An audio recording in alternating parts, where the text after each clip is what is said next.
소목국의 채널 방문을 환영합니다. 부산 동네 지방에서 전해오는 이야기입니다. 옛날 조선왕조 시절의 시골의 한 젊은 선비가 과거를 보겠다고 서울을 향해 길을 떠났습니다. 속에 누룽지가 든 보침을 졌는데 거기에는 집신이 색혈레 달랑달랑 매달려 있었습니다. 서울길은 참 멀고 먼 길이라서 그렇게 단단히 차비를 차린 것입니다. 길을 떠난 지 사흘째 되는 날 선비는 해가 다 기울고서야 주막에 당도했습니다.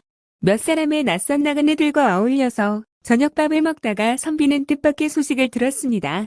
아, 글쎄 나라님의 큰 공주가 난데없이 괴물에게 잡혀갔다는데 달포가 지났는데도 감감무소식이라 군사며 나졸들을 풀어서 수소문을 하며 방방곡곡을 이잡듯이 뒤졌는데도 도무지 종적을 알 수 없다고요. 그러니 나라님과 왕비님은 매일 낮밤을 울며 지새고 궁궐 안팎이 온통 발칵 뒤집혔을 것은 뻔하지 않겠소. 나라님께서는 고일마다 동원 앞에 방을 써붙여 공주님을 구해오기만 하면 누구든지 별실살이를 시키고 또 부마로 삼겠다고 약조했다지 뭐요. 다음 날 선비는 가까운 고을에 동안을 가보았습니다. 정말이지 헛소문이 아니었습니다. 내가 나서야지. 꼭 괴물을 잡을걸. 그리곤 공주님을 구해내야지.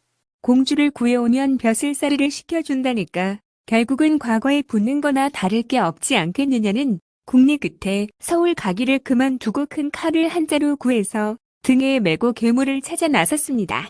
하지만 딱하게도 괴물이 어디에 사는지를 알지 못했습니다. 무턱대고 강을 건너고 들판을 가로지르고 고개를 넘어갔습니다. 그렇게 며칠을 선비는 길을 재촉하던 중 어느 날 산길에서 초리뚱이 셋을 만났습니다. 다들 선비의 괴물 찾는 얘기를 듣고는 함께 나서겠다고 했습니다. 우리도 함께 해야죠.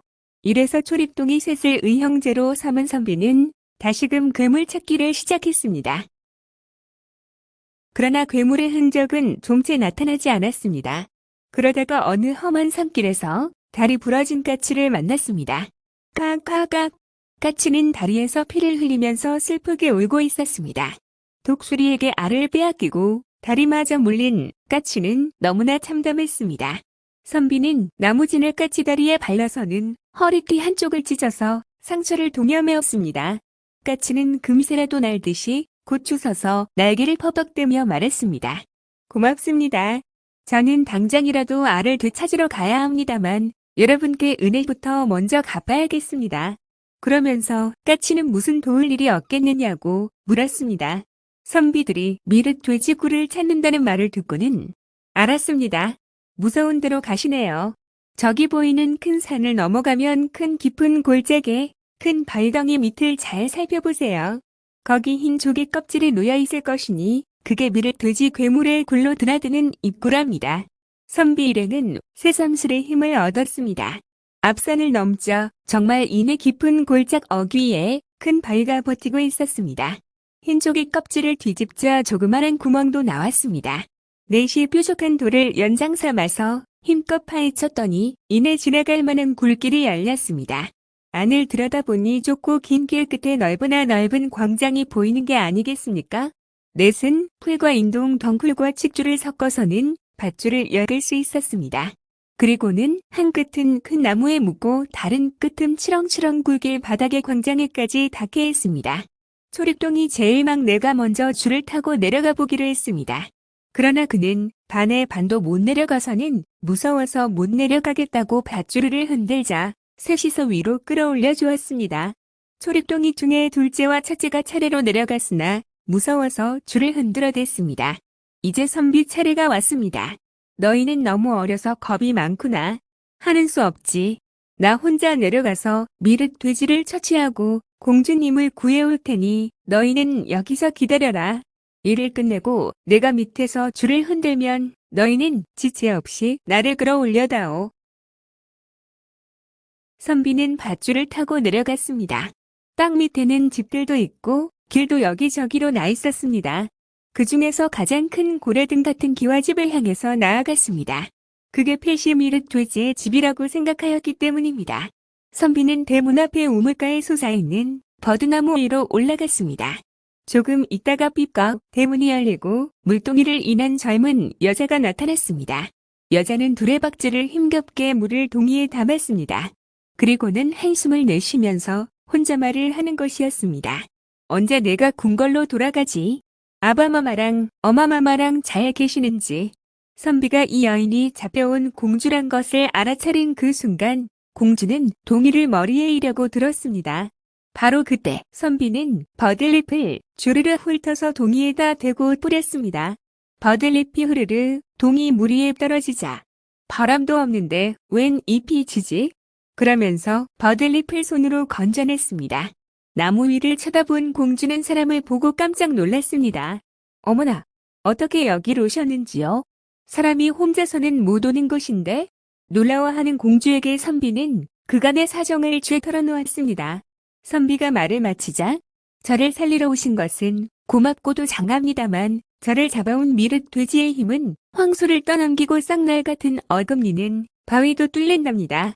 염려 마세요. 제가 공주를 위해서라면 무슨 일이든 할 테니까요.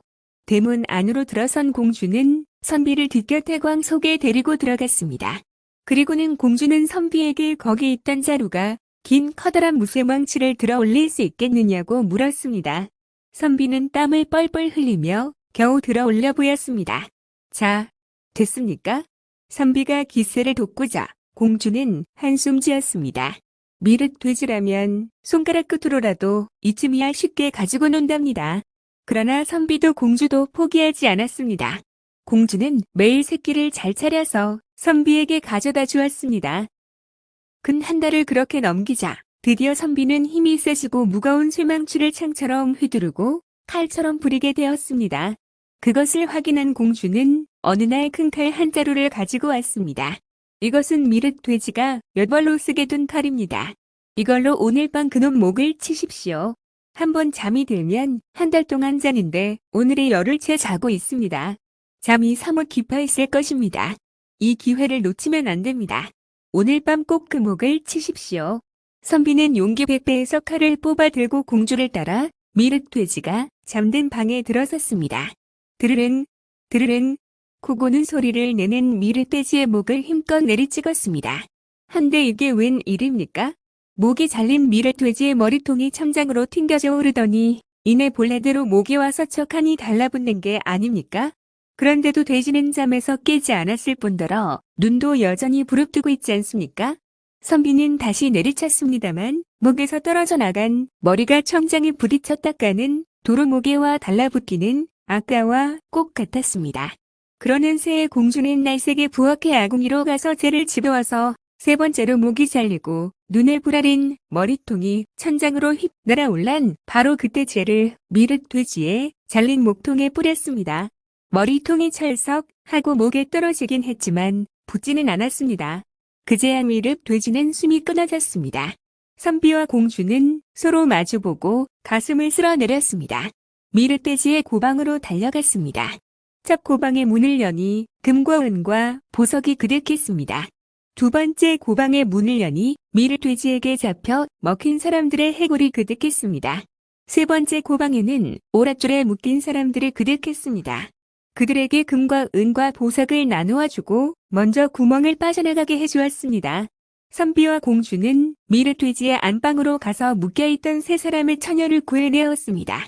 그리고는 금과 은과 보석을 몸에 지닐 만큼 지니고는 굴길 있는 곳까지 왔습니다. 땅 위에서 줄곧 기다리고 있던 세 사람의 초립동이는 걱정을 태산같이 하고 있는 중이었습니다. 하도 오래 무소식이라 선비마저 미륵 돼지에게 화를 당했나 보다 싶어 기다리기를 포기하고는 돌아서려는데 나무에 매달린 줄이 흔들렸습니다.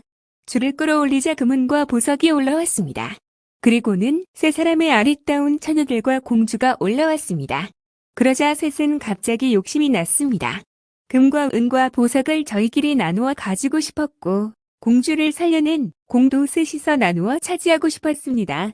나무에 매달린 끈을 풀어버리고는 그만 주랭랑을 쳤습니다.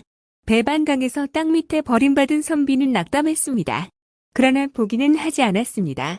손발로 낭떠러지 굴길을 긁다시피 하고는 올라가 보려고 애를 썼습니다. 흙만 무너지고 아무 소용이 없었습니다. 낭패하게 된 선비는 굴길 위로 까마득히 올려다 보이는 하늘에 대고 빌었습니다. 하늘이시여, 저를 도와주소서. 저는 사람들 목숨을 구했습니다. 하느님은 저를 구해주십시오.